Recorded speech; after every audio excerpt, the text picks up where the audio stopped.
భారీ వర్షాలు వరదలు రావటం ఈరోజు రాష్ట్ర ప్రజానికానికి సంబంధించిన నష్ట నివారణ చర్యలతో పాటు ఈరోజు ప్రత్యేకించి రాష్ట్ర ప్రభుత్వం తరఫున మరి మా ఆదిలాబాద్ జిల్లాకు సంబంధించిన ఇన్ఛార్జ్ మంత్రివర్యులు సీతక్క గారు మహబూబాబాద్ జిల్లాకు సంబంధించి అక్కడ పర్యవేక్షణలో ఉండటం, అక్కడ ఇంకా పెద్ద ఎత్తున భారీ వరదలు రావటం, ప్రాణ నష్టం, ఆస్తి నష్టం పెద్ద ఎత్తున జరగటం వల్ల ఆ రోజు నుంచి 3 రోజుల నుంచి వారు అక్కడ ఉండటం వల్ల మేము కూడా ఇక్కడ ప్రత్యేకించి పెనుగంగా అటువైపున్న మరి కడెం ప్రాజెక్టు,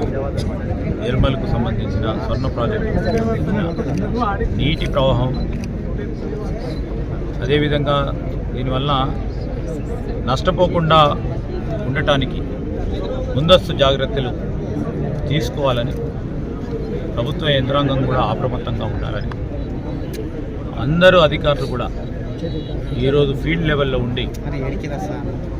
మానవ ప్రయత్నంలో లోపం లేకుండా, అధికార ప్రయత్నంలో లోపం లేకుండా ప్రాణాలను కాపాడాలి, ఆస్తులను కాపాడాలి, ఎక్కువ స్థాయి నష్టం కాకూడదు. ఎగువ ఉన్న ప్రాంతం మహారాష్ట్రలో భారీ వర్షాల వల్ల అక్కడ ప్రాజెక్టులు పూర్తి స్థాయిలో నిండిపోవటం వల్ల ఎగ్దం నీరు రావటం అనేది జరిగితే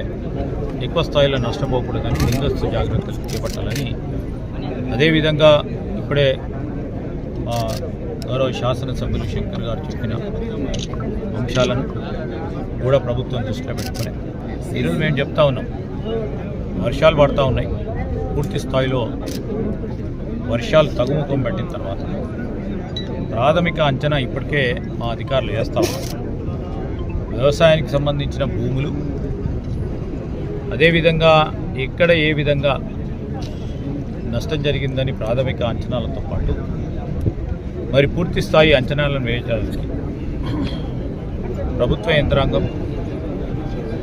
ఈ వర్షాలు తగ్గుముఖం పట్టిన తర్వాత ఎన్యూమరేషన్ చేసి నష్టపరిహారం విషయంలో,